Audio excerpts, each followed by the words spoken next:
Yo, what up everybody, it's your boy Frenchiie. Welcome back to my channel. Today I'll be teaching you guys how to force reset your iPhone XS and XS Max. So the first thing you guys are going to want to do is push the volume button up, down, hold the lock button. Hold the lock button until you see the Apple logo. Once you see the Apple logo, you can release.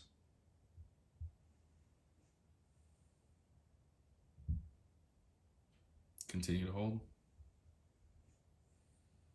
You can look up.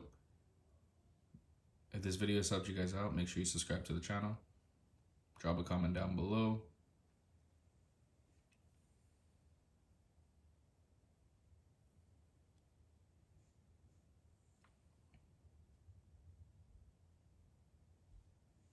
There you guys go.